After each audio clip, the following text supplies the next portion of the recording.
গাধাকে সৃষ্টি করার পর তাকে বলা হলো সকাল থেকে সন্ধ্যা পর্যন্ত তাকে ক্লান্তিহীন পরিশ্রম করতে হবে,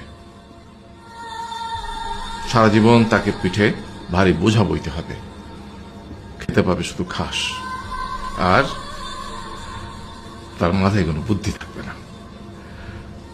তার আয়ু হবে 50 বছর। গাধা করজোড়ে সৃষ্টিকর্তাকে বলল, আমি এত বছর বাঁচতে চাই না, আমাকে 20 বছর আয়ু দেওয়া হোক। সৃষ্টিকর্তা সেটাই মঞ্জুর করলেন।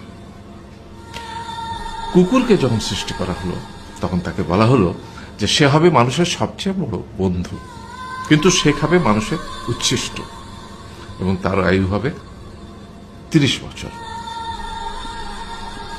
কুকুর সৃষ্টিকর্তাকে বলল, আমি এত বছর বাঁচতে চাই না, আমাকে 15 বছর আয়ু দেওয়া হোক। সেটাই মঞ্জুর করা হলো।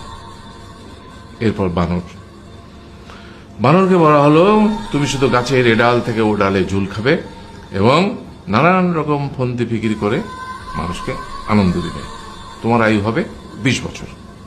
বানর বলল, আমি 20 বছর বাঁচতে চাই না, আমাকে 10 বছর দেওয়া হোক। সেটাই মঞ্জুর করা হলো। এবার এলো পুরুষ মানুষের পালা।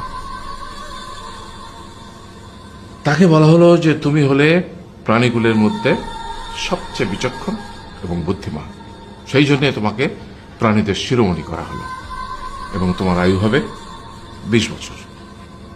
তখন পুরুষ মানুষ বলল, করজোড়ে বলল সৃষ্টিকর্তাকে যে 20 বছর আয়ু অত্যন্ত কম, হে প্রভু, আমাকে ওই গাধার সে যে 30 বছর আয়ু চায়নি সেটা আমাকে দেয়া হোক, ওই যে কুকুর 15 বছর ফিরিয়ে দিয়েছিল সেটাও আমাকে দেয়া হোক, আর যে বানর 10 বছর নেয়নি সেটাও আমাকে দেয়া হোক।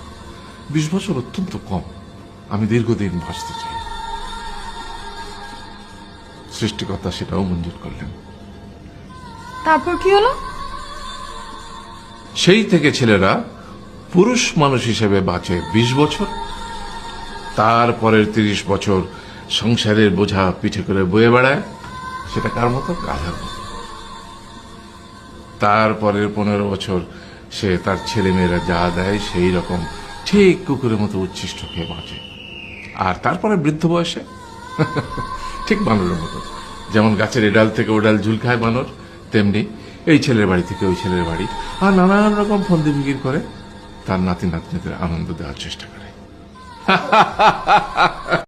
গাধাকে সৃষ্টি করার পর তাকে বলা হলো সকাল থেকে সন্ধ্যা পর্যন্ত তাকে ক্লান্তিহীন পরিশ্রম করতে হবে, সারা জীবন তাকে পিঠে ভারী বোঝা বইতে হবে, খেতে পাবে